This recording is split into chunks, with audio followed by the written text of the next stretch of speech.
Hoy en De Oído volvemos a cambiar el escenario otra vez, como dije anteriormente, estamos en Casa Negra, pero en la ciudad de Turdera, un lugar hermoso, para mí es un lujazo. Un lujazo como este vino, que se llama Pura Rebeldía, como el invitado que tenemos hoy, le vamos a descorchar, Ignacio Portela, el director de la revista y de la editorial Sudestado. Exactamente, sí, cofundador con Hugo Montero y hoy en día director de Sudestado en general, del proyecto de la editorial y de las librerías también que tenemos. ¿Me voy a descorchar el vino? ¿A vos te molesta el ruido ese de que hace el corcho o no? No, siempre que se descorcha es un momento de felicidad, Un siempre. momento hermoso. Bueno, un lujazo la verdad, para mí tenerlo a Ignacio acá. Hay todo un recorrido, me levanto a la mañana leyendo la revista de La Sudestada, tengo colegas, gente que hace publicaciones todo el tiempo, se armó, seguramente, ahora me vas a contar un poco del recorrido, pero La Sudestada habrá partido ¿desde dónde? Porque imagino que de un lugarcito, como una idea que se fue transformando con Hugo en algo en la periferia y que hoy la verdad la llegada es rapidísima. Abro el teléfono, me levanto a la mañana, veo noticia, veo La Sudestada, veo a veces con no muy buena noticia, no, por No supuesto, ocurre a veces. pero me parece que ese sentido crítico de ir, de encarar y de esa mirada. En este momento estamos escuchando un pura rebeldía, pero esa mirada de poder enfrentar la realidad que estamos actualmente es un montón y debe ser un laburo Sí. que la gente vaya, se exponga, esté, tenga ganas, participe. Sí, arrancó todo, digamos, como decías, hoy en día cambió mucho la red social, por suerte nos dio una visibilidad y una llegada increíble, pero por suerte tenemos una historia atrás. Nosotros nacimos en agosto de 2001, pero a la vez somos de ese estallido 2001, porque era lo que pasaba en ese momento. Es Eh, una locura. Era una locura y a la vez había toda una juventud que estaba diciéndole no al sistema, no a los políticos, pero en un lugar de rebeldía para construir algo mejor. Y en ese espacio donde nosotros nos conocemos en la facultad con Hugo y con otros compañeros, y culminando la carrera de periodismo, se nos ocurrió hacer algo que nos guste, sin mucha experiencia, sin mucha tecnología a disposición, simplemente con una computadora. No teníamos ni grabadora de CD, ni de DVD, ni escáner, pero teníamos ganas de hacer algo. Y eso fue el primer germen, de hacer algo, de hacer unas revistas, y todo ese devastamiento que había también nos servía para nosotros para construir. Elegimos salir siempre históricamente desde marzo a diciembre, y tuvimos la suerte que cuando sacamos el número 5, que fue en diciembre de 2001, principio antes del estallido, el que iba a seguir iba a ser en marzo, porque si nosotros hubiésemos pensado sacarlo en enero, claramente quizás iba a ser un proyecto más trunco, que se quiere. Con lo cual es eso, es ese momento a los cuales uno tiene que aprovechar cuando se junta para hacer algo colectivo. Fuimos encontrando de a poquito nuestra voz, pero muy tímidamente porque éramos pibes, no sabíamos ni la mitad de las cosas que hacemos hoy en día. Compañero de la facultad mío, unos años más grande, pero compañero de la facultad, tuvimos ahí una agrupación, estuvimos en una agrupación estudiantil, pero por fuera de todo eso, como que estábamos bastante desencantados de la carrera en sí, de lo que era el periodismo, a dónde íbamos a ir, a Clarín, o a esos lugares que no nos gustaba, digo, no queríamos ser redactores de Clarín, ni mucho menos. Cargar de hacerlo si uno no está como con la sangre metida en eso, porque no hay forma de laburar de eso, sos eso.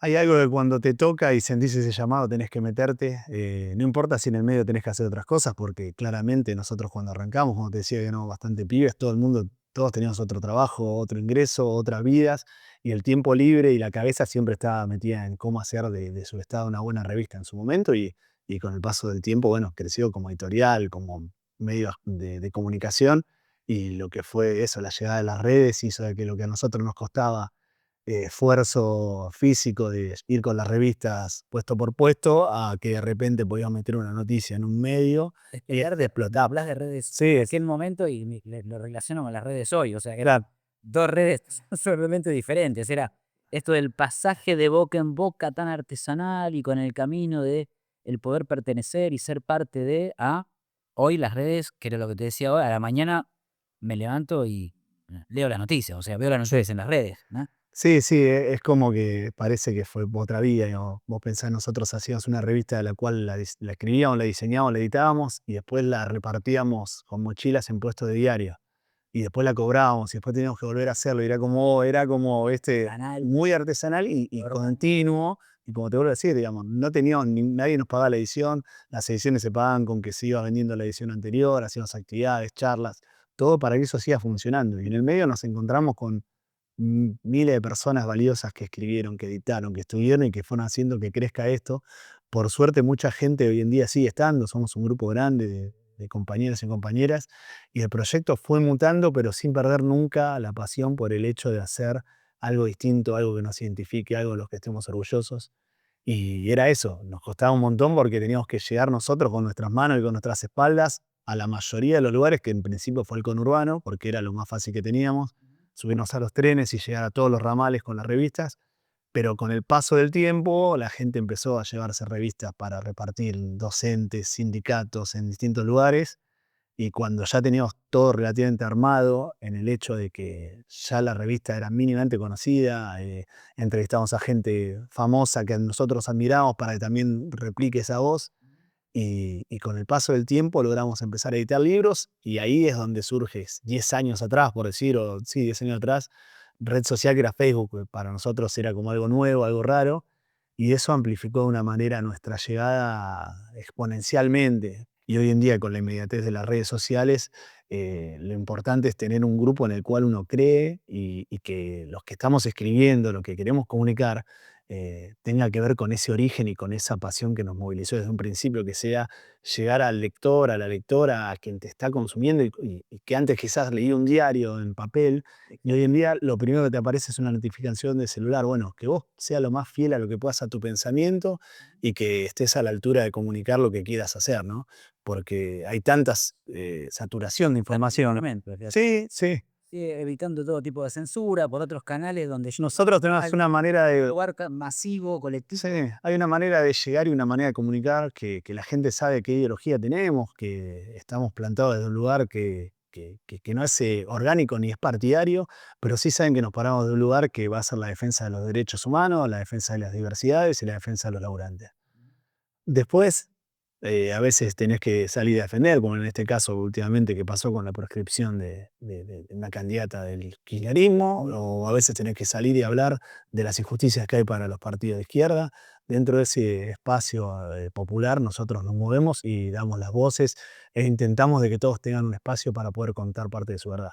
Después la gente decide, nosotros no le explicamos a la gente cómo pensar. No, me imagino que habrá sido todo un laburo, Sí, un laburo de... tejerlo minucioso, artesanal. Nosotros, como te decía, en la revista siempre intentamos tocar temas que no sean solo de actualidad, por una cuestión de que era una revista que salía mensualmente. Con el paso de los años salió bimensual, porque el flujo de la gente que iba a los puestos diarios fue menguando.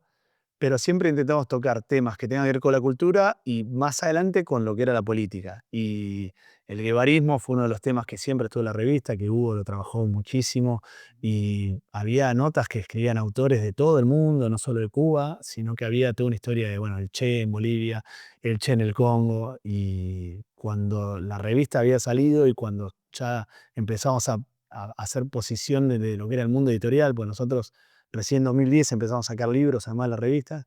Empezamos a planificar qué libros sacar, y muchos de los libros que empezaron a salir en ese momento eran proyectos que habían quedado truncos en revista, digamos. Notas que obviamente la extensión de una revista no tiene nada que ver con un medio, con un libro, perdón.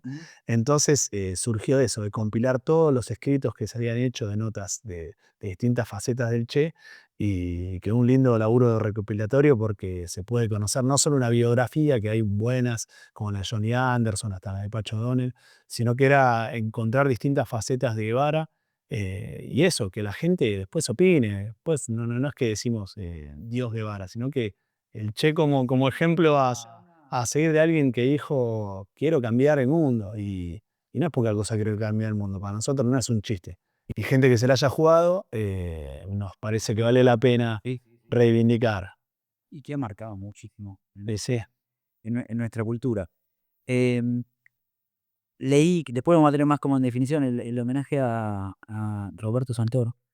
Le hacen también hace poquito, poeta, también en esta situación en donde se empieza a mezclar el fútbol con la poesía, con la rebeldía, que bueno, y hoy que nos acompaña José, em, que capaz que tenía ganas de usarlo después porque en la mesa general, pero donde se moviliza un poco esto, ¿no? Entro, Roberto Santoro, miro, poeta, veo algunas cuestiones. Sí, es verdad, algunas cosas leí, otras no. Empiezo a buscar y me empiezo a ir como para atrás en esa búsqueda. Eh, y me encuentro con este tipo de cosas que son todos como una recopilación, ¿no? Esa recopilación que deja a veces el estallido y la onda expansiva de situaciones donde las cosas explotan y queda todo desordenado. Y el hecho de este trabajo periodístico me parece que, bueno, vayamos ordenando un poco esto para donde va, digamos, Sí, ¿no? porque vos pensás que durante los 50, 60, 70, 80, hasta te diría 90, era muy difícil el registro que quede más allá de lo que eran los libros, y muchos libros que se discontinuaron, editoriales que dejaron de existir, libros que se discontinuaron. Entonces, el trabajo que nosotros intentábamos hacer, periodístico y literario, era que esas voces que habían quedado, digo, autores alucinantes, no sé, hay gente como Osvaldo Soriano que de repente los pibes no lo conocen y fue un periodista y un escritor increíble, pero que quizás no llegó a tener la trascendencia lo que es en redes o no hay muchas grabaciones o entrevistas dando vueltas. Entonces decimos, bueno, che, todos esos que están dando vueltas, que son de los que nosotros leemos, de los que aprendimos, de los que admiramos, ¿cómo hacer para ir llevándolos? A los que leemos o los que solemos leer libros, tenemos el tiempo de darle un poco de espacio a la reflexión acerca del contexto, de cómo, de dónde se te dio un libro, cuál es el trabajo que se hizo. Eh, en este Minetera que estamos hablando, lo que se encuentra es lo que hay. No es que la búsqueda no es parte de lo que se encuentra, ¿no? Muchas veces sucede, y que me ha pasado un montón de veces con pacientes que el fallido fue como, ¿cuánto se que te estoy encontrando y no te puedo buscar? Bueno, frenemos ahí. ¿Cómo es la frase? No, no, dije cuánto hace que te estoy buscando y no te puedo encontrar. Y estaba encontrando algo en realidad que no estaba buscando. Y a veces pasa con el engaño de la rapidez no, de la situación, porque ahora ni siquiera tiene que ver con los medios, por supuesto, en general, pero aparece la particularidad de la búsqueda personal en las redes, con un perfil, de una forma determinada, con un algoritmo que te va llevando hacia un lado, que ese mismo algoritmo antes era algo que era menos intangible, no era tan orgánico, no era algo que se ponía en un lugar, era un algoritmo que te iba llevando socialmente, y que lo que hablábamos antes, que era medio generacionalmente el algoritmo, ¿no? Eras lo que tu abuelo lo transmitía a tu vida, después lo que tu hijo lo transmitía a vos, y a partir de ahí entrábamos en un circuito donde eh, lo que podíamos llegar a entender de lo que estábamos viendo era de creer que nosotros estábamos llegando a eso simplemente porque la búsqueda iba para ese lado. Hoy la búsqueda es algorítmica, entonces es como uno busca, lee, llega información, llega información, llega información, y aquello, en este caso puntual, como estas subjetividades, estas creaciones que son como tan singulares, van quedando en un lugar totalmente alejado, ¿no? Tiene la particularidad para mí el libro de romper ese algoritmo. Vos agarrás un libro, vos podés pensar de qué puede tratar o qué temas va a tener, pero cuando vos lees el libro te saca esta idea de lo que uno está acostumbrado a leer. Aquí, ahora, acá, Y luego te conecta con otra cosa. Entonces, me parece que también, fíjate esa importancia del libro que corta con esta cuestión de que uno está al palo leyendo cosas breves y el libro te deja una pausa con la cual la ansiedad con la cual vivimos tenés que bajar. Porque si eso no puedes leer de la misma manera que lees un posteo. Entonces ese libro rompe un poco el algoritmo y por eso sigue siendo eso. Digo, todas los significados y importancia que puede tener esto, un libro en papel, un objeto, algo que te dan en la mano, que te lo dedican. Pensaron en tomarte el tiempo. Hoy viniste con esto y dijiste, traigo esto, y me agradecía. Además de agradecido, es como un gusto recibir libros. Sí. Así que en ese sentido, sí, sí, considero que pasa un poco esto, o escribir frases, ¿no? Que era lo que hablábamos hoy. Tú trabajas en una unidad sanitaria y de repente uno está leyendo algo y escribís hay un pizarrón justo lo que le tocó salud mental, de casualidad terminó siendo el Zoom del lugar, entonces teníamos un pizarrón, cosa que no pasa, no te resultó bien. Y entonces es como, a veces sucede que uno leyó una frase particular y yo voy y la escribo y queda ahí semanas, ¿eh? Después se va borrando. Y me gusta ver ese proceso como de que se va borrando, pero que durante todo ese transcurso de tiempo, vos sos gente, claro, algo pasó. Después no vuelvo capaz a escribir lo mismo, escribo algo nuevo, pero bueno, es una especie de ciclo que va a la inversa de lo que decíamos antes, de un circuito que está rodando para un lado y que como toda rueda gigantesca o aplasta o te subís, pero en algún momento esa sensación de querer dominar para dónde está yendo aparece y es parte de la singularidad, de la subjetividad que, que o trabajamos en lo cotidiano, los que tenemos la suerte de poder laburarlo, o nos lo preguntamos, o nos detenemos un momento para tomar mate, leer un libro. Nosotros hay momentos donde en definitiva sufrís parte de esta actualidad y la vorágine, pero a la vez el trabajar y el escucharnos cuando alguien plantea un tema de hay que sacar esto o lo otro internamente, a nosotros nos sigue haciendo crecer de una manera que es alucinante. Y todos los que estamos conectados en esta producción cotidiana o las charlas que vamos a dar, hace que se te amplíe un montón de horizontes. Nosotros estando hoy en día acá en este espacio, venís y decís, este espacio además de para hacer una entrevista está buenísimo para hacer otra cosa. Otros te dicen, mirá si lo utilizás de otra manera, como que reivindicamos este hecho de juntarse, ¿no? Que la pandemia hizo de que como que mucha gente quede muy prendida a quedarse con las charlas a distancia, con los Zoom, lo importante que es conectar la mirada, conectar con el otro. Pero se contra de tecnología, tiene. No, precisamente es lo que se perdió, no lo que se ganó. Que la tecnología no sea todo. Es lo claro, exactamente. Ese todavía. Me quedó muy pendiente porque fuimos a Puerto Noche, me están haciendo así esto de vino de pura rebeldía junto con Entre Polo, Rodolfo, el Che y acá con Ignacio Portera. Este vino estamos bien tomado. ¿De dónde, rápidamente digo, estudiar periodismo? ¿De dónde surge esta? Y surge de hacer. No, el periodismo No, nadie de la familia, no sabías, no, nadie de la familia me interesó para tener un poco más de cultura general, sin ser mucho hacia dónde iba. Y tuve la suerte de cruzarme con mucha gente piola en la facultad que me motivó para seguir aprendiendo, estudiando, leyendo, escribiendo. Y el haber arrancado su estado prácticamente cuando estábamos terminando la carrera, hizo que hagamos todo en el proceso, en el hacer. Aprendimos todo en el hacer, digamos. De no saber editar una revista, poder editar una revista y estar orgullosos. Y aparte del tal esta pieza así tan imprenta, era, ¿no? En la voy a poner Cuando arrancás con un proyecto siempre te cuesta mostrar lo que haces.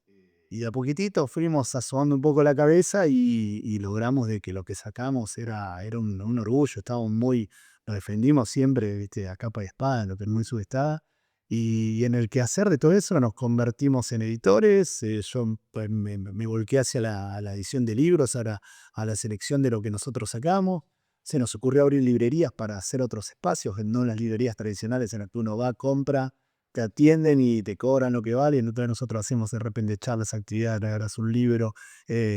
Pensás que en la librería es otro encuentro en el cual la gente puede ir a charlar. Sí. Que no solamente es un comercio. Sí, se puede llegar a compartir. Y en ese andar es como que bueno, uno se fue formando y parte periodística, pero la parte literaria y la parte de edición es un universo también alucinante en el cual lo estoy hoy en día metido y súper orgulloso de que yo soy una parte de esa voz colectiva que es Sudestada y que creo que representa en un punto a muchas personas en lo cotidiano y que sirve para que, bueno, sigamos cuestionándonos, que me parece que es un poco... Hoy es muy representativo. Yo lo veo y me tengo por lo menos esta idea personal de que mucha gente que tengo alrededor y que hacen posteos y que ponen, y en ese recorrido también, porque uno va o leyendo un libro o a veces o encontrándose con otros, Nos encanta que la gente disfrute a veces lo que hacemos o que nos putee, diga, che, mirá lo que pusieron, dejate de joder. Esto... Quería aprovechar o sea, como esto que apareció de Natalia Bericat, que te notaba, que era una nota, Moyo, Sí. viste que te enganchabas, Moyo, terminamos hablando de Spinetta y terminamos hablando de esto de hacer sentir bien al otro como si fuera un concepto. Claro. Que es un desprendimiento, pero no se desprende de cualquier árbol, se desprende de un árbol rockero, con un recorrido histórico, que deja un mensaje puntualmente que es como si fuera la pulpa madre, o la tinta madre que dicen ahora, ¿no? Como la tinta madre con esa frase de hacer sentir bien al otro está bien, porque es parte o es el inicio de una relación, de un intercambio, de un reconocimiento. Así que bueno, brindo con este vino que caracteriza esta llave en el negro. Agradecemos especialmente a Cocinas y Campanas Maraldi que confiaron en nosotros desde el principio. Dejamos el enlace de su página en la descripción.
Le dice que la música, en realidad ya es todo. El arte con no combinar los sonidos, sino combinar los horarios. Ah, bien, me gusta. ¿Dónde ponerse de acuerdo? Me gusta, me gusta. Por suerte coincidimos, así que bueno, Sí. eso suma para nosotros, para el programa y para todo lo que está por venir en un ratito, que seguramente vamos a hacer alguna fusión de música y poesía, que son dos ingredientes que no pueden fallar. Franco, Rosarino, Y de central. líder central. Bien, está bien. Bueno, pero son grandes detalles. Hay un 50% de Rosario para ese lado. Leí que a mí me gusta mucho la percusión, no me puedo llamar percusionista, Claro. pero bueno, a lo largo del tiempo, quizás en algún momento me vuelva a zambullir en eso. Empecé a hacer percusión sinfónica. Sí, en realidad, todo viene de mi niñez, desde que tenía 4 años. Es la primera vez que digo que yo empecé con esto cuando tenía 4 años y me di cuenta que mi hijo tiene 4 años hoy. Bueno, me genera una cosa, Te dio como una dimensión, sí, me sí. emociono acá, te digo, mira.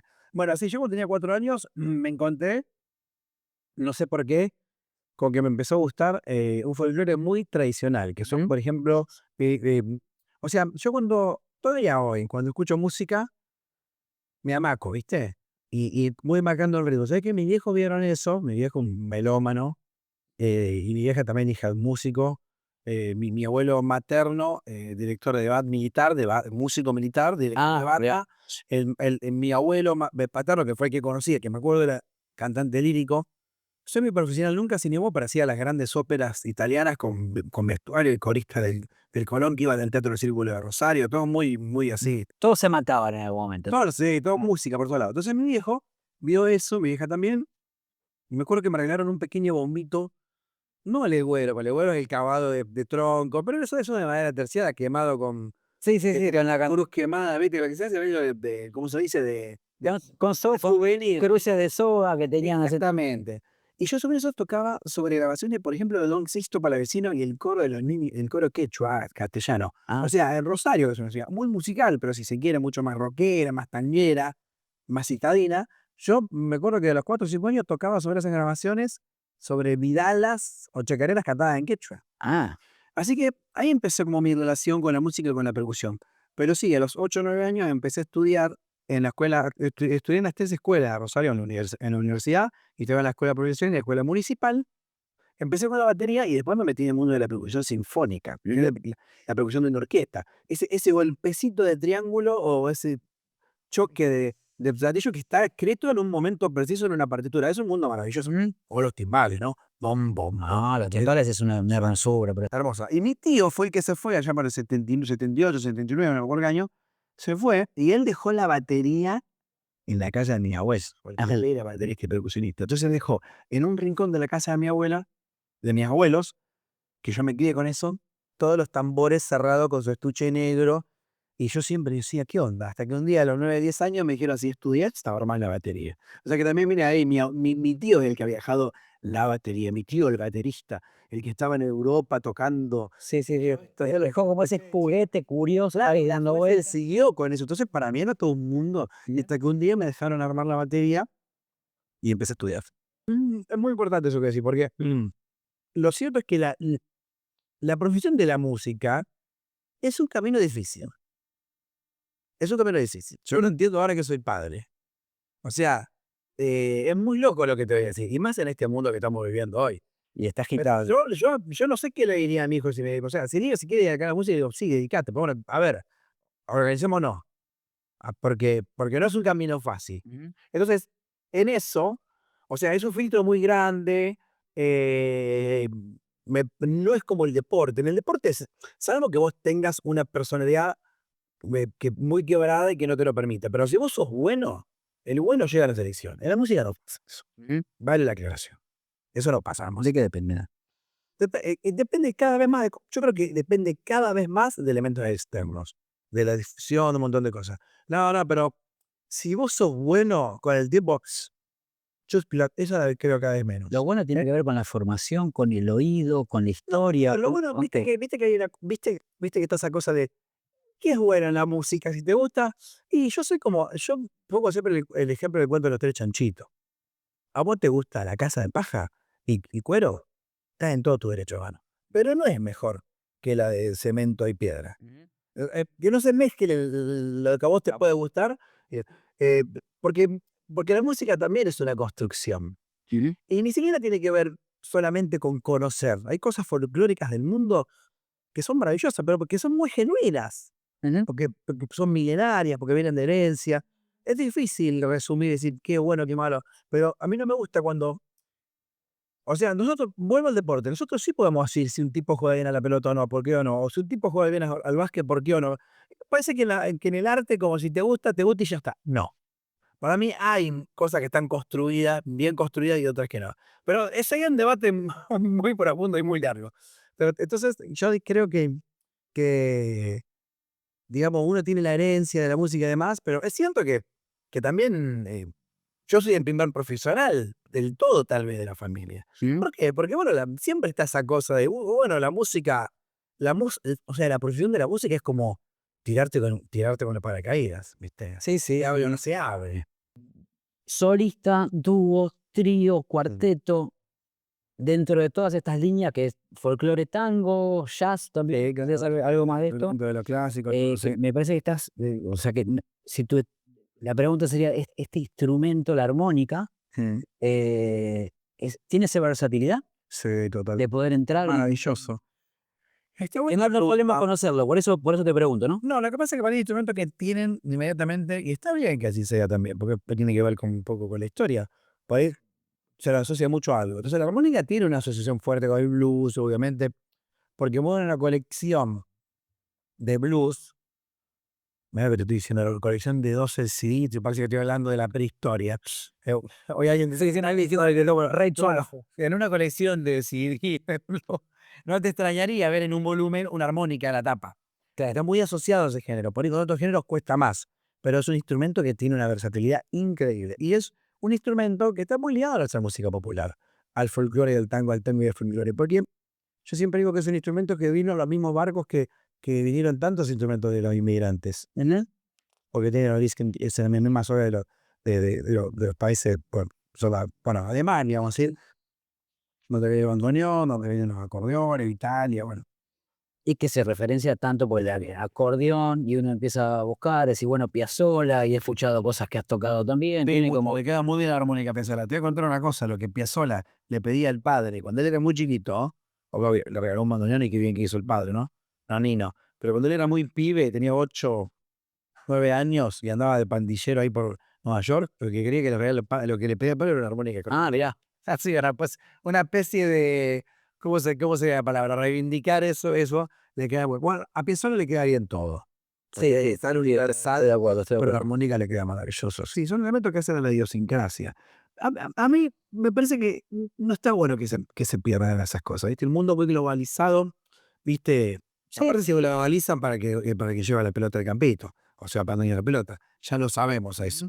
Así que bueno, igual, bueno, somos muchos los que nos hacemos la misma pregunta, ¿estará bueno, no estará bueno? A veces queremos respetar un poco esto de, va muy rápido, hay cosas que se están perdiendo. uno se quiere sentir viejo. No, pero sí, sí, pero bueno, me parece que es una pregunta generacional y creo que hablamos en las otras entrevistas, a veces hay algo que se va rompiendo y no sabes si es desconstrucción, si es crisis, si es transformación, si es evolución, o sea, ¿qué tipo de transformaciones, Sí, no? totalmente. Pero bueno, la música igual en todos los ámbitos es un lenguaje, es una forma de entender, una forma de Totalmente. comprender, es una forma de revelarse, es una forma de manifestarse. Totalmente de interpelarse en muchos casos. Y principalmente es una forma de sensibilizar. Ujú, Que eso es algo que me parece que está en juego hoy. ujú. Se juega mucho a un ser humano insensibilizado. Pero con muchas cosas, con el de al lado, con el arte, con el día a día. Eso sí es un tema, eso sí te puedo decir con seguridad que está pasando y que más allá de lo que decimos, y no saber si es transformación, si es evolución, si es regresión, Cambio seguro. pero es una cuestión de la sensibilidad que sí me preocupa un poco. Ujú. Y la música es un elemento muy importante por eso. Ujú. Sí, sí. Tiene una... Digo, no quiero romantizar, ¿verdad? No se puede a romantizar la música. Está bien, pero, pero lo que me preocupa más es la cosa del ser humano, de un ser humano insensible, ¿viste? No, a veces con el valor de la palabra en el discurso, uno decir, che, estamos hablando de lo mismo. Claro, El programa se llama De Oído, que es claro, toquemos de oído. claro, Tiene que ver con escuchar, con poder entender al otro. claro. Pero a veces también creo que en el lenguaje musical aparece esto de estar vibrando en la misma nota Claro. o no. Claro. ¿No? Es como, Totalmente. hay algo que te atraviesa, hay algo que te sensibiliza, hay algo que lo volvés a escuchar después de un montón de años y te vuelve a generar lo mismo, o Como un aroma, como una cosa. No es como una película que lo viste y decís, cuando la vi me emocioné y ahora no me emociona. La puede música cambiar totalmente. Bueno, y lo que pasa es que también la música, o sea, uno cambia con uno se modifica con eso incluido. Claro, totalmente. Tranquilamente. Pensaba en esta antesala, pareja, hijo, una familia hermosa, y de los dos músicos van a tocar juntos. Ahora, como para hacer cortar una pequeña escenita de la situación, vi que tocaron en Café Berlín hace poquito. Sí, vos sabés que ya habíamos tocado una vez, hacía mucho, y estaba un poco quieto, y teníamos muchas ganas de hacer un concierto, y estuvo hermoso el café. Que fue un día antes que Victoria, que se fue, estuvo en Europa 30 días de gira, y estábamos re contentos, vamos a volver a tocar. Bueno, Vicky también está haciendo una carrera que hablábamos recién, cada uno tiene su camino, pero estamos muy contentos con ese. Es un proyecto que, mira, Vicky tiene una pasión por la música folclórica. Yo soy un tipo que nací con el folclore y lo amo, pero bueno, terminé siendo un tipo de muchos colores, un poco camaleónico de ese lugar, ¿no? Pero Vicky tiene una pasión profunda por la música folclórica, y entonces, desde que estamos juntos, siempre hemos compartido muchos momentos en casa. No quiero decir que todo el tiempo, pero momentos muy intensos, que así sea un domingo al mediodía, o a la tarde, un sábado, un día de semana era menos porque ahora tenemos un niño, pero Sí, ahora me imagino que ha cambiado muchísimo eso. y ahora con el nene los fines de semana. Entonces, el proyecto busca un poco jugar, por lo menos en una parte jugar a eso. Hay un momento que el concierto empieza y estamos los dos solos. Vicky tocando la guitarra y cantando, yo tocando la guitarra y cantando dúo, yo agarrando la armónica, ella con la guitarra, como recreando eso, y después ya recorriendo un repertorio que nos emociona a los dos, ¿no? Entonces, la verdad que estamos contentos, es muy lindo el proyecto, queremos hacerlo, queremos grabar. Yo creo que se va a venir paralelamente a muchas cosas que hacemos diferentes en el mundo de la música, va a ser un proyecto puntual. De hecho, hay un tema, los invito a escuchar un solo tema, que se llama Coplas de la Orilla, que está en Spotify, ya digamos, ya es un fonograma, que así, si se sube a YouTube puede no ser puede ser una cosa filmada en un asado. Fonograma, un tema legal, una canción legalizada, vamos a decir así, ya está en Spotify, pero seguramente vamos a seguir subiendo más. Escuché esto de la canción es urgente. ¿Viste qué lindo? Hermosa. Sí. Una versión hermosa con Teresa Parodi. Sí. Un tema de Teresa. Bueno, Teresa siempre tan sabia, tan grandú. Sí. En sus decires, en sus pensares, en sus músicas. Y bueno, la queremos, aparte que es una amiga, la queremos mucho, y es una obra hermosa la de Teresa, y que Nicky ama y hace muy bien. Sí, me dio la sensación de que ahí había una comunidad. Sí, tremendo, se quieren mucho. No nombramos nada, te dije en este momento, tengo tanto para nombrar, tantos premios y tantas cosas, que a veces recibir muchos halagos es un montón. Pero bueno, acá tenemos nominado al Latin Grammy con la mención 3 premios Gardel, 2 Conex 2015-2025, mejor bonica de los últimos, de los 10 años. Está bueno lo que decís, los Conex, pero es reciente. El Conex, la Fundación Conex, da premios muy prestigiosos a un rubro, a distintos rubros, y la vuelta tarda 10 años en darse. Entonces siempre los reconocimientos son a la década. Entonces a mí en el 2015 me dieron como instrumentista, uno de los 5 mejores instrumentistas de la década, que aparte me acuerdo, Dino Saluzzi, Eduardo Falupo, Morte, yo estaba ahí. Sí, decías que estoy haciendo acá. Insolente, que voy a hacer. Bueno, vamos a decir la verdad, por algo uno está ahí, se lo ganó. Sí, está bien. Está bueno. Eso fue, eso es el diploma al mérito. Después se da un Conex de platino, que creo que el año pasado ganó, creo que la década pasada ganó Dino Saluzzi.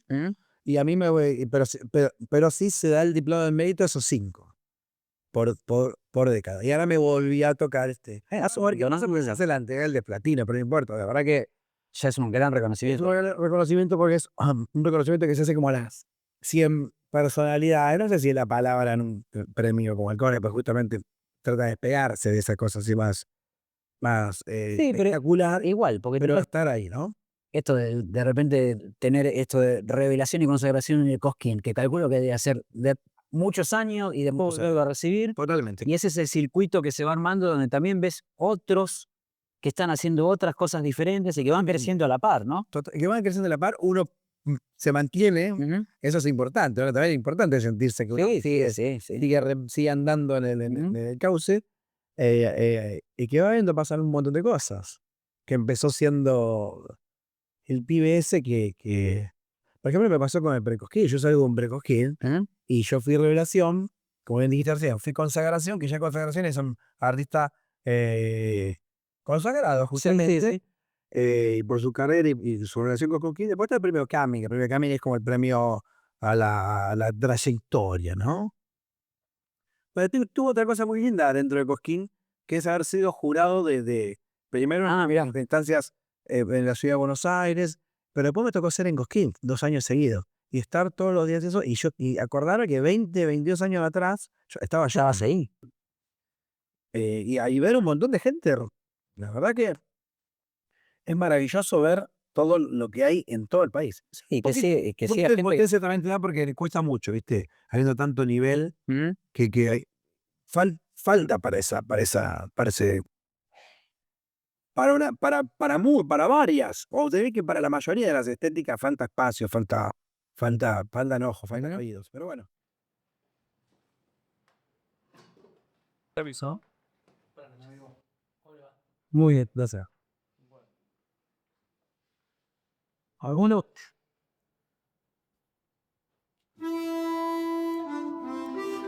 Lo diré así. Los amigos no se eligen. Terminemos con ese absurdo. Los amigos no son la fruta de un cajón, el vino de una góndola, ni el par de medias de cada mañana. No hay elección en la amistad, por suerte.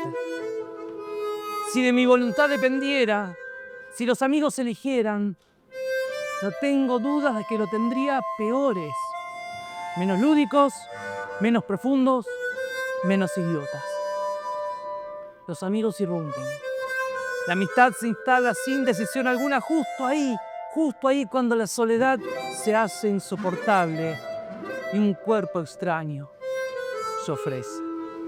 Los amigos son acontecimientos, rupturas con nuestras formas de saber la vida. Yo no elegí la escuela ni el barrio donde la amistad se construyó inmortal. No elegí el pibe que se sentó al lado mío en primer grado y me enseñó que el humor es la forma más profunda de inteligencia. Ni al hermano de un amigo que apareció para hacer más leve nuestras soledades, ni al tipo que me cegó un mate en mi primer día de trabajo y se volvió tinchera. La amistad es un espacio nuevo que se ofrece para hacernos infinito. La otredad que nos multiplica, nos ensancha y nos hace mejores. Un estado permanente de infancia. Sí, los amigos no se eligen. Los amigos acontecen. Los amigos, la forma que encontró la vida para salvarnos de nosotros mismos.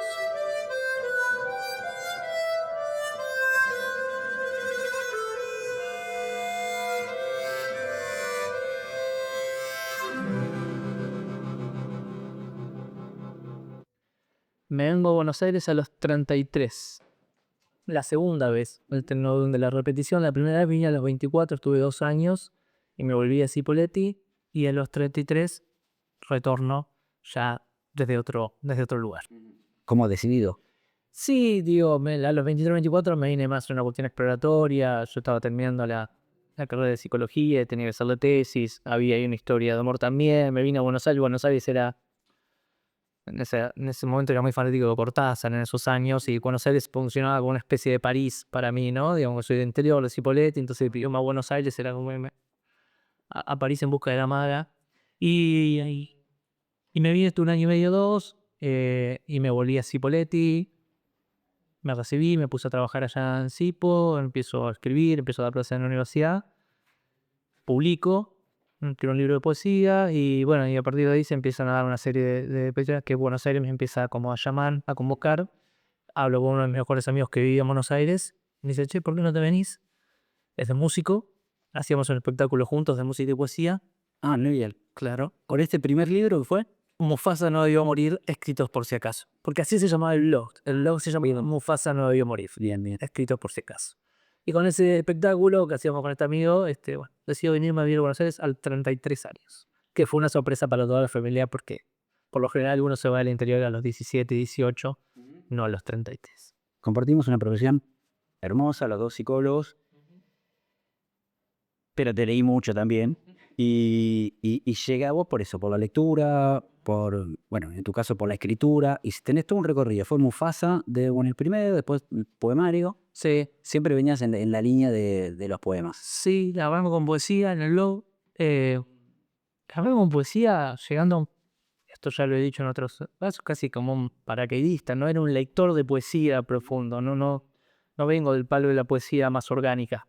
Sí, había leído a los poetas más clásicos, digamos, algún Borges, algún Bukowski, algún Juan Ros, pero yo venía más del palo de la narrativa, novela y cuento.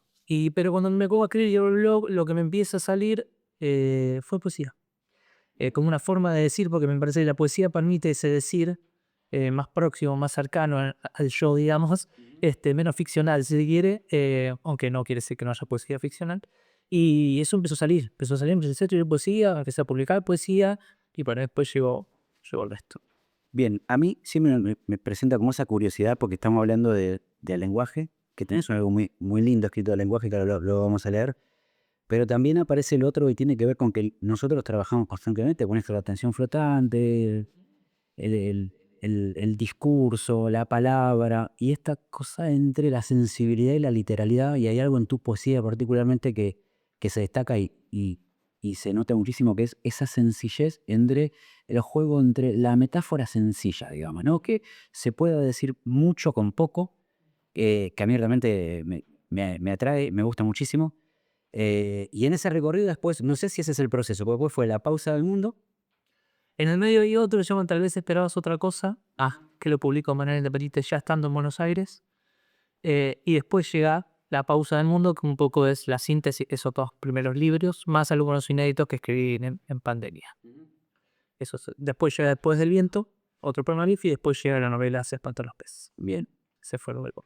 Después del viento, poesía subversiva, que cuando lo leí me encantó. ¿Es algo que ya viene nombrado así? ¿Fue algo que se ocurrió? ¿Cómo? La poesía subversiva es la colección de Sudestada de poesía que ya venía de él, es la colección de Sudestada.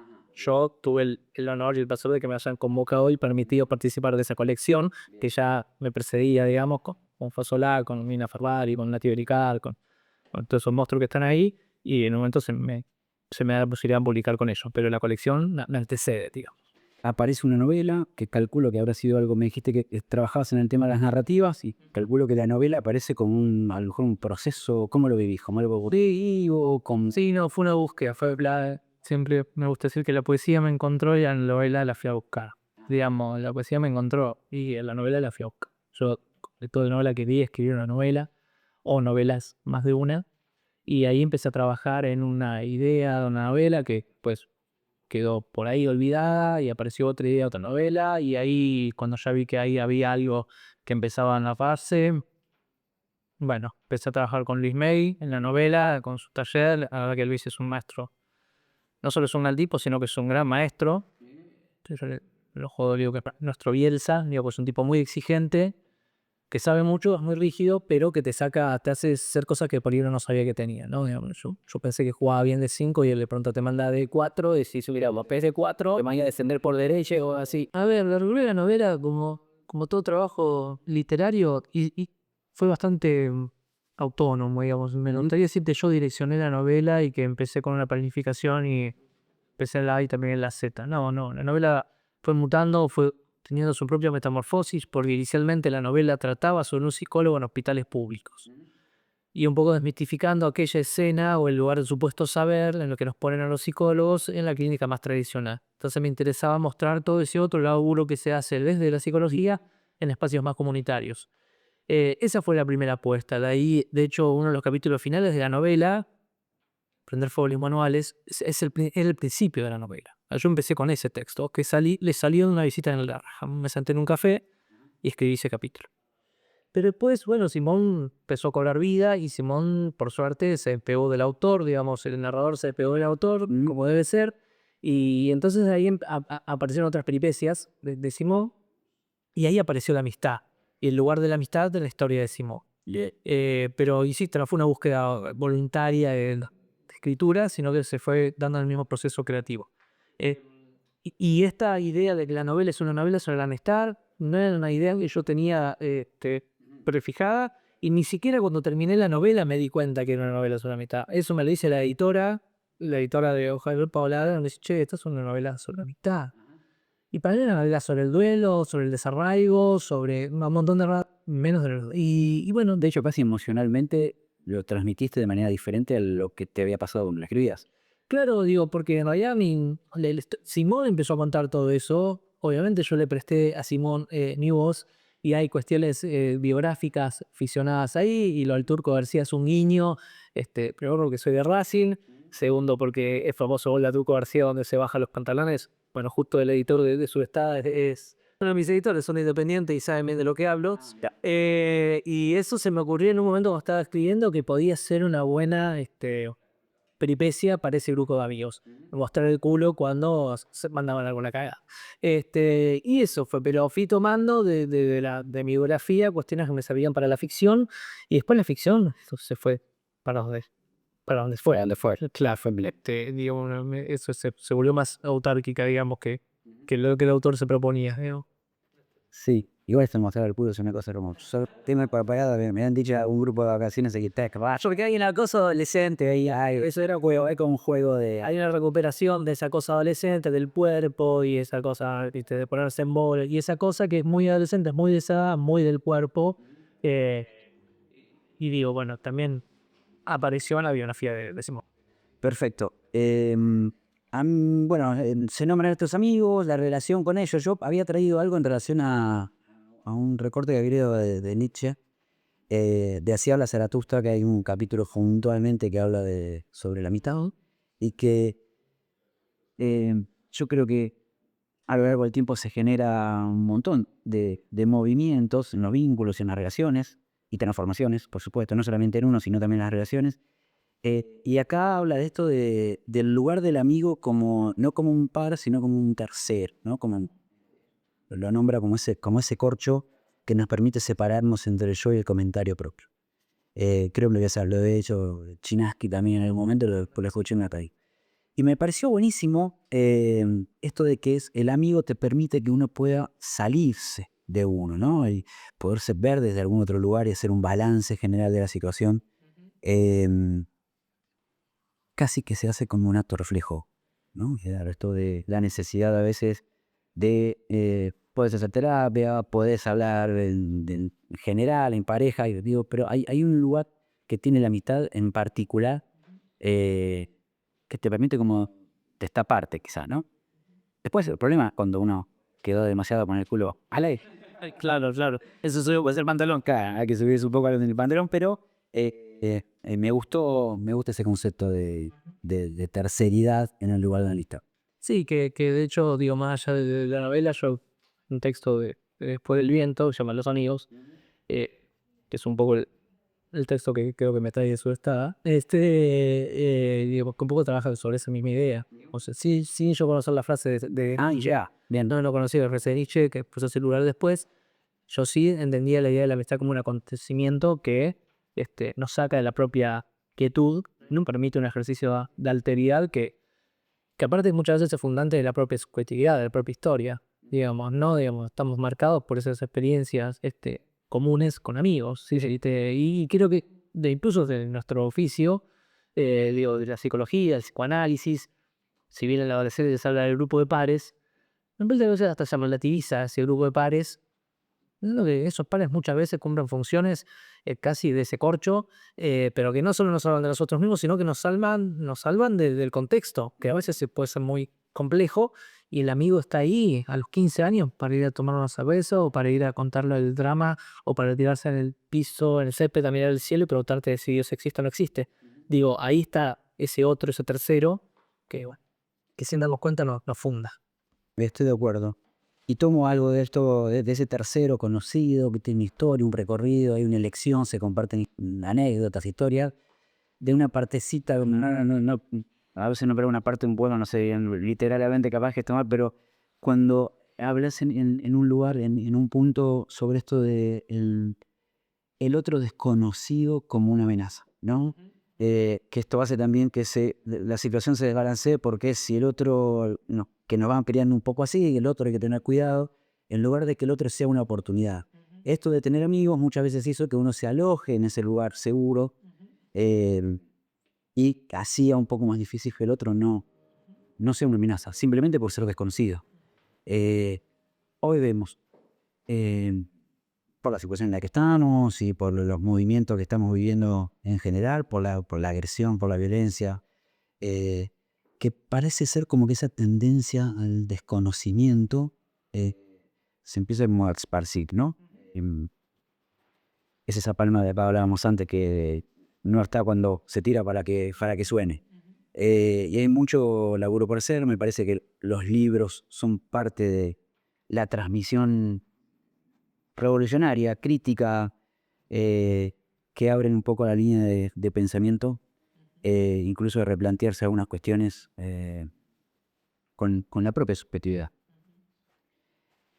Somos historias, no diagnósticos. Esto se transformó en algo no solamente gráfico, porque lo empecé a ver en un montón de lugares, sino que coincido perfectamente. Yo lo tengo en mi consultorio, en la salita de trabajo está anotado en un pizarrón. Esto surge como Surge como una síntesis de un montón de ideas que uno viene trabajando y viene elaborando y que viene de otros, digamos, porque digo, esas ideas que yo sinteticé en esa frase y que como vos decís, me pasa que por ahí entro a lugares y la veo de colegas y me da hasta un poquito de vergüenza ver que está esa frase que empezó a circular mucho, pero es una síntesis de una idea que tiene que ver con años de trabajo y con pelear un poco contra estos discursos más psicopatologicistas o más, ¿no?, de la lógica más diagnosticadora, y entender esos fuegos de los que hablaba Galeano. Digo que hay unas historias atrás y que nosotros que trabajamos con el sufrimiento, y muchas veces, yo trabajé mucho tiempo con, con chicos en contextos judiciales, ¿no?, que están con causas penales, que están. Y cuando vos conocés las historias del pibe chorro, digamos, y te quedas con la historia y te das cuenta que no es un pibe chorro, que es Juan, es Pedro, es Damián, digo, y entonces va, aparte de trabajar con esa historia, de hecho la nueva novela un poco va por ese lado, trabaja sobre esa vía, dije, claro, cuando empecé a laburar lo que me llegaban eran los oficios y eran los diagnósticos del psiquiatra, la evaluación psiquiátrica, que el 97, el 98% de las evaluaciones psiquiátricas decían trastorno límite de la personalidad o trastorno antisocial de la personalidad. Y yo después pedía y decía, claro, era un copiar y pegar, casi todos los pibes tenían la misma batería de test, el mismo diagnóstico, pero cuando yo los escuchaba eran todos distintos. O sea, el diagnóstico era el mismo y las historias eran todas distintas. A partir de esa misma, el propio andamiaje, digamos, y después de las lecturas de otros maestros, como Vicente Citolema, Carlos Esclía, Nadia Heredia, Mabel Piña, gente que tuve la fortuna de cruzarme, es que aparece esa frase, que acontece en el contexto de un poema, y empezó a rebotar, como pasa esta cosa mágica, ¿no? Yo insisto con esta frase de escribir, tirar una botella al mar, y la gente lo elige esa frase, y la frase circula, pero es una síntesis de una idea por ahí un poco más compleja, pero que tiene que ver con eso. Luego empecemos a escuchar un poco el rostro que está detrás de ese diagnóstico, porque vamos a ver que ese sufrimiento es bastante más común y más cercano a lo que nosotros creemos. Sí, estoy de acuerdo. Iba a hablar de esto de la nueva ley de salud mental que quedó totalmente detenida en un lugar como arrumbado, paralizado, donde hay un montón de cuestiones que van sucediendo. Interdisciplinariamente me parece que hay, esto que hablamos del diagnóstico también hoy, no sé si es que nosotros los psicólogos también fuimos empujando y ocupando un lugar diferente, y que está la hegemonía médica, por decirlo de otra manera, se fue como elastizando a querer o a buscar trabajar todo en conjunto, o por lo menos yo me fui encontrando, se va encontrando con de todo, pero de repente puedo trabajar con, no sé, un psiquiatra infanto-juvenil que que esté leyendo a Lacan y que quiera escuchar cómo poder laburar, o que tenga ganas de hacer un grupo con adolescentes. A mí eso me parece muy florido, fértil, ¿no? Que a lo mejor son generaciones más nuevas, menos ortodoxas, pero con los abordajes no tan clínicos. Es muy difícil el diagnóstico, es muy difícil trabajar con el diagnóstico. Y más cuando vienen con Sí, que voy a hacer una pequeña digresión, digo, no estoy en contra del diagnóstico, digo, está claro que el diagnóstico muchas veces alivia y es un punto de partida para entender y para trabajar, incluso a veces alivia al paciente. Lo que digo es cuando se reduce la subjetividad a un diagnóstico, ¿no? Como que el diagnóstico se reduce el sujeto a eso, y es el diagnóstico como cualquier adjetivo, reducir al otro un adjetivo es perder toda singularidad. No, dorado, justamente de un lugar. Exactamente, es como decir, perdón la expresión, pero es como cuando el adjetivo peyorativo es el negro, es el chorro, es la puta, es el falopero. Buscar el adjetivo que quiera, ¿no? Es el trolo, digamos, esa reducción del otro, que aparte ya tiene una carga peyorativa, ese adjetivo, es dejar afuera todo lo otro que ese otro es. Digo, y un poco, bueno, a partir de ahí, esa frase que está dentro de un texto, un poemita un poquito más, Bien. pero no mucho más, digamos. Sí, pero bueno, se reduce a una frase, como decíamos antes, con pocas palabras y con y con un gran significante. Iba a volver a tus inicios, pero porque me quedó por lo del lenguaje, me parece como muy interesante, pero vos arrancás porque digo, bueno, ¿cómo uno arranca desde estudiar psicología y esto se desborda? Una cosa es escribir artículos, hacer una supervisión clínica y estudiar particularmente algo es actual, y otra cosa es ese lugar que la palabra propone. Y bueno, leí que empezás en realidad la psicología entra por la escritura, ya desde un primer momento. Entra por la literatura, sí. Sí, digamos, aprender a los 17 años, digamos, saber lo que uno quiere me parece a veces de una violencia extrema, ¿no? Pedirle a un pibe de una piba de 17 años que tenga claro qué desea. Sí, a mí me encantaba leer. Lo que tenía claro que me gustaba jugar al fútbol, que me gustaba ver la Racing, que me gustaba juntar con mis amigos y que me gustaba leer. Digo, entre las cosas que más me gustaban eran esas. Entonces digo, empiezo a leer, leo mucho desde muy chico, y en un momento me topo con, bueno, empecé a leer, no sé, Stephen King, porque un amigo me había prestado Stephen King, después, no sé, uno me recomienda a Hermann Hesse, leo Demián, leo Siddhartha, Hesse me lleva a Dostoyevsky, Dostoyevsky leo Los Hermanos Karamazov y Crimen y Castigo, y leo que Dostoyevsky era el padre de la literatura psicológica del siglo XIX, entonces el padre de la literatura psicológica. Dije, ¿te gusta psicología? Digo, Crimen y Castigo, a psicología. Digo, que podría haber sido que la pregunta es, ¿por qué no letras? Y la verdad que es una pregunta que en ese momento no me pude hacer. No me apareció letras. Digo, y puedo hacer, pensar, ¿y por qué no me apareció letras? Lo charlábamos fuera de cámara. Digo, no sé por qué no me apareció letras. Me apareció psicología. Averigüé, en ese momento la universidad no estaba, la pública, me anoté en una privada, después me apareció la pública. Pero yo entré a la psicología por Dostoyevsky, no entré por Fra. Entré por la literatura. Después eso se volvió. Después pasé por la psicología y también volviendo a la literatura, pero todo eso fue desde la docta ignorancia, ¿no? Desde la ignorancia más completa que me llevó así igual. Pero digo, en ese sentido me parece como que esa ignorancia, aceptar un poco ese lugar de desconocimiento, de falta, incluso casi desconocerse, poder perderse en ese mapa y que te va llevando para distintos lugares. Y hay un momento que uno confía en que hay algo que está pasando, ¿no? Que después quizás la idea era poder hablarlo en una mesa, porque después de esto viene fuego, viene vino, bueno, vamos, pasamos el cafecito al agua y vamos ascendiendo, pero ahí me parece que también parte del debate del que vamos a charlar es esto del principio de placer y principio de realidad, y que muchas veces el principio de realidad medio como que censura y choca contra el principio de placer, y que a veces uno no se deja llevar justamente por estas cuestiones que se van generando internamente y que se nos hace muy difícil leer simplemente porque nos parece que no está bien o que no está en la línea productiva o que no estamos rindiendo, y lleva un tiempo larguísimo darse cuenta de que hay algo del orden de la elección, el deseo y la falta que circula y que hay algo del inconsciente que insiste. Buenas noches. ¿Cómo anda, bolero? ¿Bien? ¿Y en tres? Los famosos Pancho Poderes. Pancho, pues, no se gustaba. Mira qué lindas palabras. ¿Cómo quieres?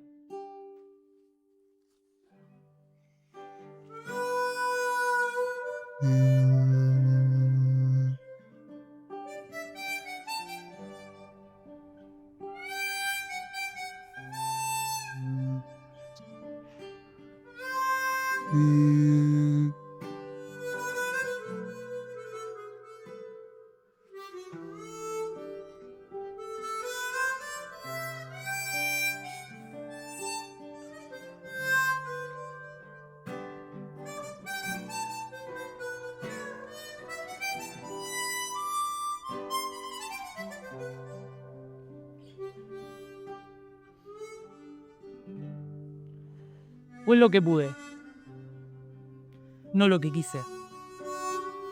Y si lo pienso, siempre fue así para mí. O pensás que no me hubiese gustado que fuera de otra forma. Pero mi historia está hecha de lo que pude. Lo que quise siempre fue la excepción. Digo, no siempre querer es poder. Quizá para algunos. Esos que hacen el mundo a su medida. Otros, la mayoría, hacemos lo que podemos. Entonces a veces de tanto querer, al final puedo un poquito, pero nunca al revés. Y te pido perdón si ya no te sirve, pero recién ahora puedo. Aunque no te alcance, sea poco, o me digas que ya es tarde, vos no sabés cuántas veces quise y no pude, no supe cómo. Es que nadie me advirtió, nadie me lo dijo. Que a querer nadie te enseña y que a poder también se aprende.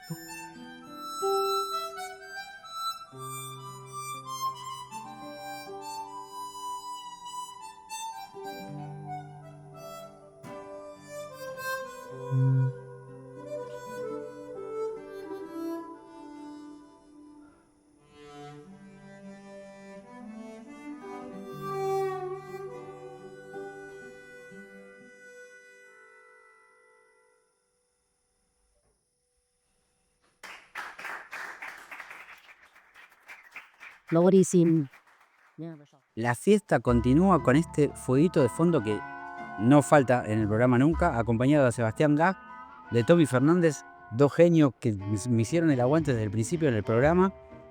Agradecidos a ambos. Hoy vamos a comer un asadito, ahora con todos los invitados, que va a ser un lujo que lo puedan presentar. Tommy estuvo haciendo el fuego, estuvimos metidos en el medio. Sí. Seba trajo una carne de la cabaña, carnicería, para esa carnicería que uno dice, el carnicero amigo que me recomiende, bueno, acá no falla. ¿Qué estamos haciendo y qué vamos a comer? Vamos a arrancar. Primero, para picar, tenemos unas proboletas para ir picando, para ir matando el hambre. Después vamos a sacar vegetales salteados. Vamos a sacar también chori. Yo no soy más de la chura, sino que soy más de un corte de entrada, así que vamos a sacar un matambrito de cerdo a la fugaceta. Y después, como plato principal, vamos a sacar un pechito de cerdo y un vacío que está haciendo a las tacas hace 4 horas fácil. La manteca. La manteca. Se habla de arte con la música, se habla de arte con las letras, pero también hablamos de arte con el vino. ¿Por qué no puede? No se puede. Juan Carlos, Walter, bienvenidos y muchas gracias por la confianza de ambos. No, a vos por Y hoy- invitarnos. A vos por invitarnos y dejarnos la posibilidad de que puedan probar nuestros hijos. Perfecto, sí, me imagino que sí, ese es Ponele un- como si fuesen que, nuestros que han hijos. parido esta cosa riquísima. Ya me di el gusto de probarlo, pero ahora voy a seguir probando. ¿Cómo nace esto? ¿Cómo comienza? Ay, Dios, cómo nace. Bueno, nosotros nos conocemos hace muchos años. Ejercimos, él sigue haciendo, yo ejercí la actividad de nuestro trabajo de agente de propaganda médica en la industria farmacéutica y ahí nos conocimos hace 20 años, ¿no? Ujú. Y bueno, siempre nos juntábamos para tomar una cosa, tomar algo y bueno, y hace un tiempo nos juntamos en un restaurante y ¿qué pasó? ¿Qué pasó? Y bueno, Contá, dijimos, justamente tomando un vino, en buena compañía. dijimos, ¿por qué no tener la posibilidad de nuestro propio vino? Ya que tanto nos gusta decir, bueno, tener nuestra propia marca, tener nuestro vino. Es que eso Así. ¿no? Y hablamos de amistad, acaban de leer una poesía sobre amistad y creo que es Maravilloso. esto es una fusión Tal cual. de la relación y del vínculo, ¿no? Tal cual. Y bueno, es increíble a veces cuando uno genera una idea, cómo parece que el universo, todo se empieza a preparar para que el proyecto empiece a funcionar. Es una Y ahí- sinergia que va cual. llevando una energía. Tal cual. Y ahí El origen se da por, aparte de que nos gusta el vino y que nos queremos mucho, Walter tiene las 3 hijas en España Ajá. y creo que las 3 trabajaron en un restaurante donde el dueño es mendocino. Entonces este muchacho recomienda a Walter a ver a su cuñado en Mendoza. Y así que fue que el 5 de mayo del año pasado, un viernes, nos decidimos ir a Mendoza a conocer a este muchacho. Vos lo conocías ya. Ujú. Y ahí degustamos los vinos de él, que son de boutique, pero no tenía una espalda para seguir comprándole a él buenos vinos, pero bueno, y teníamos una cita al otro día en una bodega en Vistaflores, Valle de Buco, Hermoso lugar. hermosísimo, la precordillera, en donde, bueno, ahí nos esperaba el CEO de la bodega. Entonces, bueno, una mañana hermosa, sol, nos presentamos y fue algo tremendo lo que ocurrió porque nos presenta, digo Juan Carlos Di Stefano, y el muchacho me dice, necesito el documento. Ah. Yo le digo, "¿Y este quién es este? El oficial de a cargo. Documento. Necesito el documento. ¿Pero por qué? Dice, porque yo soy Juan Ignacio Di Stefano. No, no puede ser. Digo. ¿De dónde son tus abuelos? ¿De Sicilia? Sí. Ah, mirá. Entonces, le digo, mis padres son de Sicilia, de Ragusa. Averigua de dónde son tus abuelos. Llama a los hermanos por teléfono y los hermanos le marcan, quedaba a 41 kilómetros de donde había nacido mi viejo.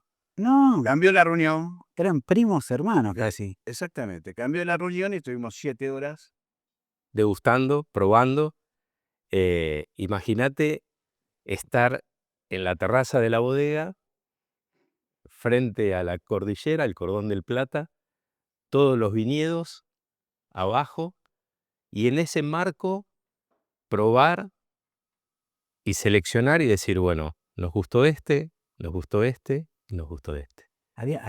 Esto que eligieron, había una alquimia especial, mezclaban, hacían, le mostraban. No, eso lo que nos mostraban fueron diferentes diferentes varietales con diferentes combinaciones, y ellos nos ofrecían de decir, bueno, el que ustedes elijan, nosotros se lo vamos a envasar, ustedes le ponen la marca y el vino ya es de ustedes. ¿Te acordás? Algo que nunca había visto yo, porque hemos participado de distintos tipos de cata. Esto no es una cata y no va a pretender serlo. Esto es algo distinto. Como nosotros, como nuestro vino, es distinto. Bien, me gusta eso. La singularidad. Me gusta, sí, sí. Me acuerdo que nos ponían las copas, nos daban uno, otro, el tercero. Después del tercero volvían al primero. Y vos decías, la diferencia, ¿no? ¿Te acuerdas de eso? Después del tercero, cuarto, quinto, degustamos unos cuantos. Sí. En una degustación, como corresponde. Pero bueno, igual le gustamos. No. Las pupilas se iban de Gustavo, poco, sí, le me gustamos, imagino. le gustamos. Bueno, Y bueno, ahí elegimos y volvimos ya sabiendo que teníamos el vino. Propio vino. Ya estaba. Locura pensarlo. Era decir, bueno, pero faltaba lo más importante. Había que ponerle un nombre al vino. Había que ponerle una marca. Había que identificarlo. O sea, primero estuvo el producto y después Primero estuvo todo lo demás. exactamente. Y ahí viene otra etapa, porque además de elegir la marca y el nombre que es lo que lo hace conocido, había que ver que esa marca no estuviera registrada. Entonces fue una vorágine de nombres y de ideas y de tirar y de toda la familia trabajando y pensando en las marcas, en los nombres.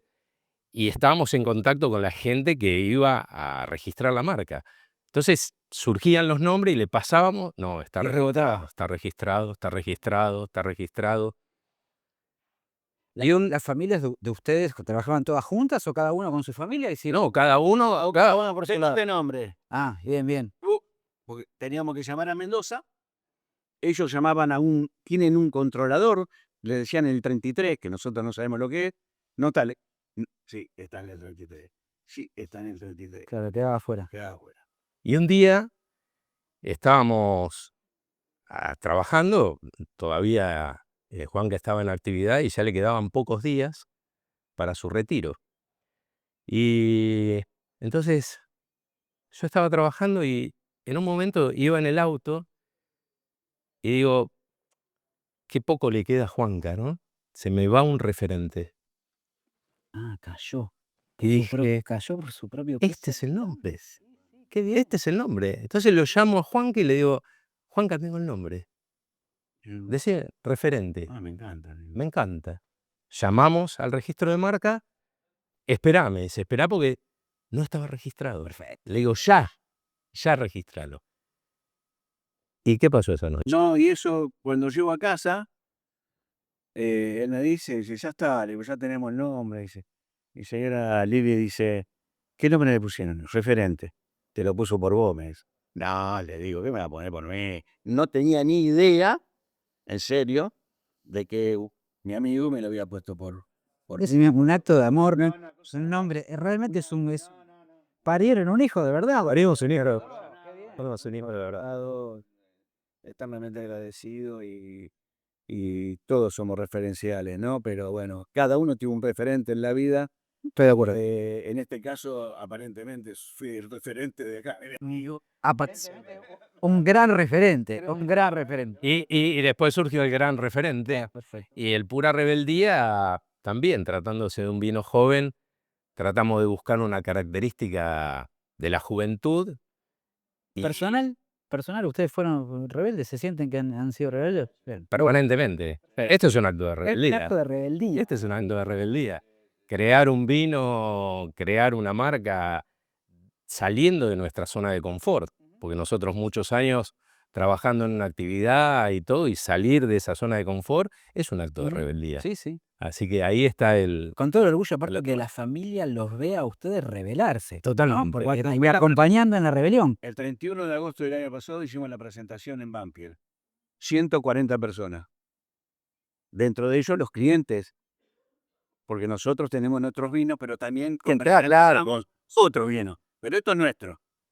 La cosa monstruosa, maravillosa, porque estaba toda la familia, todo es una cosa inolvidable. Y a partir de ahí se cambió la historia.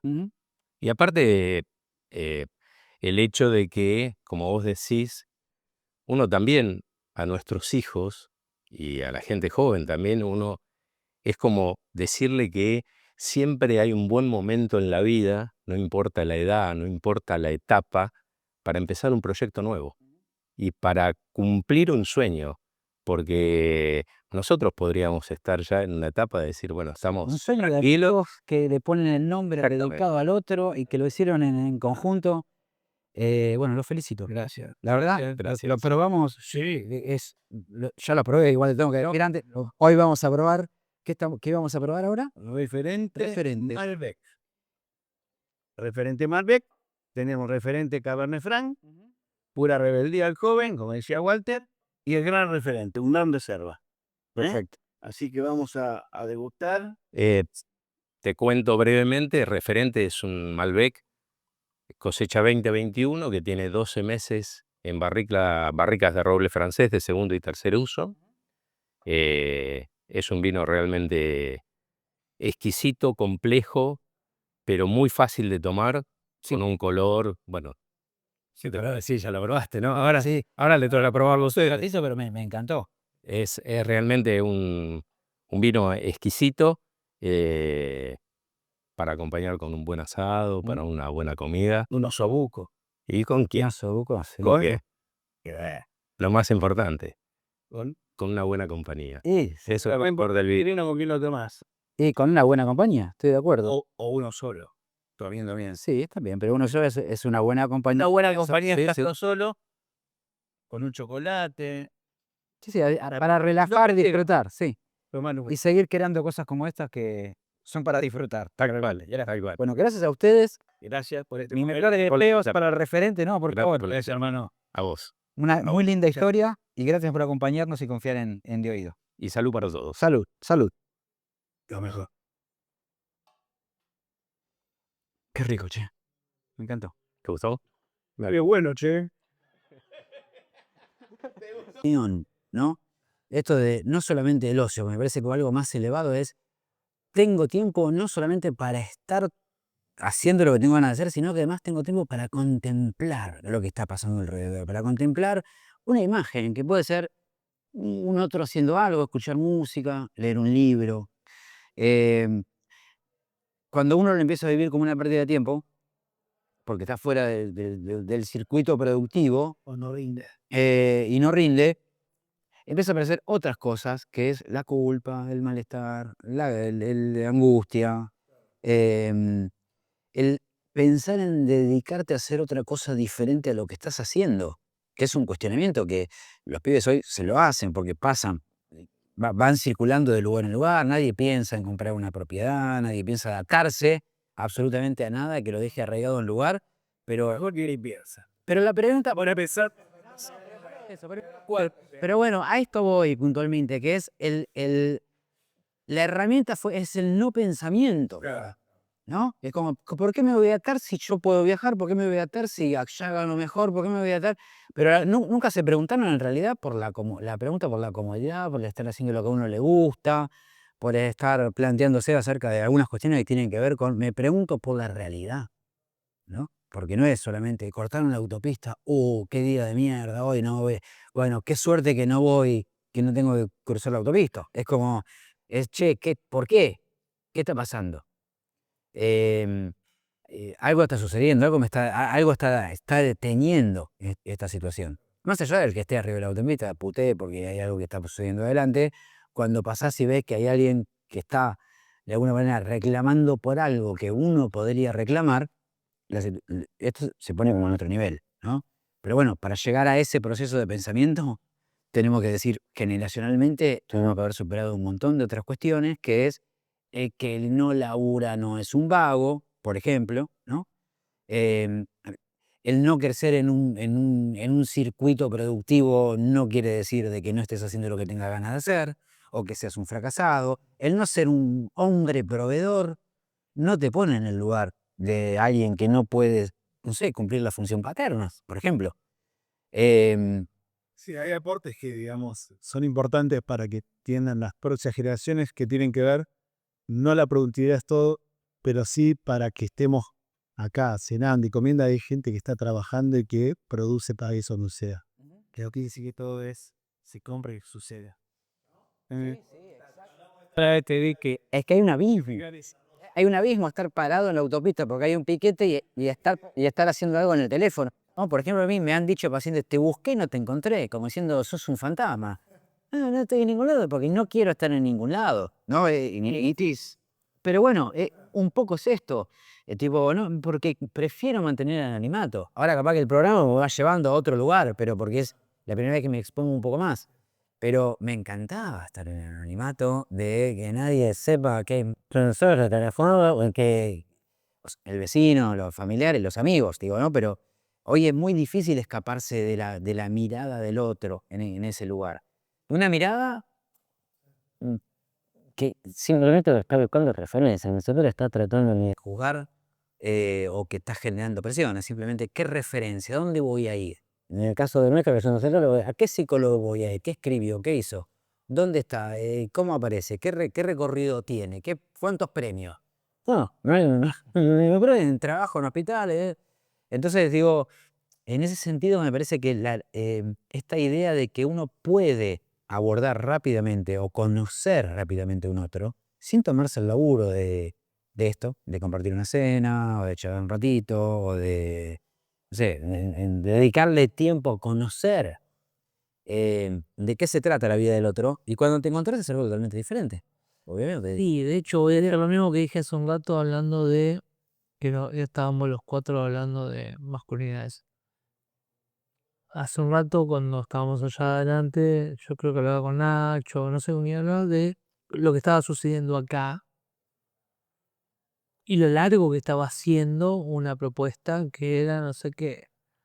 Pero en mi percepción eso era como, che, hay que cortar acá, hay que hacerlo. Y después me dije, no, lo que está sucediendo acá es lo que debería suceder. Es que nos detengamos en la experiencia que está sucediendo hoy, que es singular, que es inédita, y que probablemente ninguno de los cuatro vuelva a vivir en casa negra y con vos conduciendo y armando lo que armaste, juntando gente que vos sentías que podía. Pero también yo entendía en mi cabeza que había una pregunta por el mañana y por las cosas que yo tenía que hacer y yo me estaba perdiendo.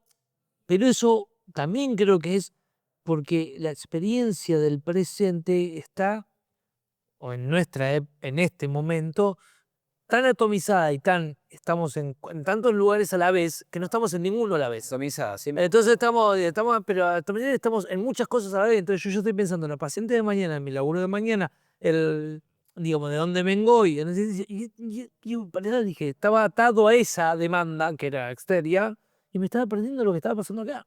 Por estar pensando, al momento dije, desenchufé, dije, ya está, ahora. Mañana. Hasta la 10 de la mañana no me voy, o sea, se me tenés acá con un escribano, lo que digo es. Yo te avisarle a ver que me deje una cama Gustavo Nado, le digo. Creo que una de las tecnologías está. Hay una ventaja de. Sí, yo creo que en esto de la distracción estoy trabajando en un comité de selección de rubro. Bueno, y ahí había con Victoria, había con la mujer, le decía, voy a dejar el celular, porque yo con el celular puedo jugar más rápido, porque lo veo desde ahí. Pero a su vez, traigo WhatsApp. Acá. Ponete, voy a decir una cosa de raro. Esa cosa de guarda de julio, ¿viste? Para estudiar algo. Sí. Esos son conceptos de nuestra época. Son las cool y ¿Qué se te va a parecer claro? Porque te tu mensaje, ¿no? ¿Y cómo sé si cortar el internet, el celular, si vos estás trabajando y el Rubén senta? Entonces, es todo un mundo donde realmente estemos todos demasiado cerca. Entonces, los tenemos demasiado. Sentar los estímulos en el mismo lugar. Las cosas después no van a la mano. Y aparte está bueno decir, porque la fantasía es que a uno lo demandan. Entonces como que uno tiene que estar conectado porque tiene que responder a cosas. Y en realidad es que uno va en busca de eso. O sea, yo no tenía señal acá, no tenía wifi, no mandaba. Y lo único que tenía que hacer era avisarle a Malu, a mi novia, que iba a llegar más tarde. No había mucho más que avisar. O, che, pasate. Pero en realidad estuve buscando conexión todo el tiempo. Pero no era porque en mi fantasía era por si me escriben y yo, no, era porque yo necesitaba consumir algo que sea instalar en Instagram, responder un WhatsApp, y lo que sea. Pero eso no, que pasó acá, que estuvo bueno porque Casalén en algún momento bloquea el Wi-Fi y quizás lo haga a propósito y me parece que si fuera así, estaría genial. ¿Sí? No. ¿Estamos preparando? No, pero me lo pensé en un momento como propuesta, como si, che, tú entras acá, te lo colgo. Medio conspirativo igual. Detenete acá. Che, está, porque aparte después lo escuchamos a Gustavo y es muy personaje él. Y dije, mirá que el chabón diga, bueno, que acá no anda wifi para que se tengan acá. Corta las luces, no importa todo. Wifi. Pero digo, sacando eso, digo, la fantasía es que uno tiene que estar conectado porque seguramente a uno le demanda el mundo. Y ahora no es que el mundo lo demanda, sino que uno necesita Totalmente. exactamente la fantasía de que no, ¿cómo no necesitaría si me escribe mi novia, mi madre, mi hija, mi... Interesante lo que sí, porque a mí me ha pasado justamente en estos momentos, lo pienso ahora, de agarrar el celular, hasta los de septiembre, de agarrar los dos, tres, bien, WhatsApp, Nada. A mí me pasé con Instagram. Yo entraba a Instagram como a ver si pasó algo. No pasó nada fuerte. No pasó nada en Instagram, no pasó nada en WhatsApp, no pasó nada. Porque por ahí otra cosa, yo digo de mi punto de vista, creo que no pasa todo, pero esto de la música, de los videos y va. Y por un lado eso, pero vale que tal en la vez. Y por otro lado, lo hablábamos recién. Podría replantearse, por no, nuestra generación que no nació con esto, es decir, bueno, pero hay que estar, bueno, pero las redes fueron un garrón, rico usando. Porque estás justificando que políticamente está haciendo malo, que no te saben. Sí, sí, sí, sin duda. Bueno, pero nos queda otra. Yo sé cómo decir, qué cargado está bueno, que no. Lo concreto de cuando uno hace un proyecto es, vos sabés, o en todas la vida que es partida. En todas las vidas, me gustó como en todas las vidas. Te hace bien, te hace mal. Y vos se dice que todo te hace mal y va. Dígame. Pero te iba a decir una cosa que tiene un poco que ver con esto, vuelvo un poco a la cuestión muy mía como músico y demás. También por el hecho de que vos podés hacer todo. Se supone que te mix. Entonces vos sos la prensa. Vos sos el que hace, me digo, ahí maestro. Ahí no ver escribir, ¿no? Pero vos sos la prensa. Vos podés ser vos la prensa. Vos sos el que hace el flyer. Vos sos el que gana el film. Vos sos el que edita el video. Vos sos el que hace la canción. Vos sos el que todo. Vean ese exceso. Pero vos tú haces todo. Entonces nadie. Ese es el que todo. Sí, sí, sí. Entonces. Quiero agradecerles a todos los invitados de esta temporada por haber compartido conmigo su tiempo, su historia y su arte. De Oído es un viaje y empezó de la mejor manera. También quiero agradecerles a todos ustedes por habernos acompañado. Nos han hecho sentir y saber que este es el camino correcto. Nos veremos muy pronto compartiendo más de estos encuentros.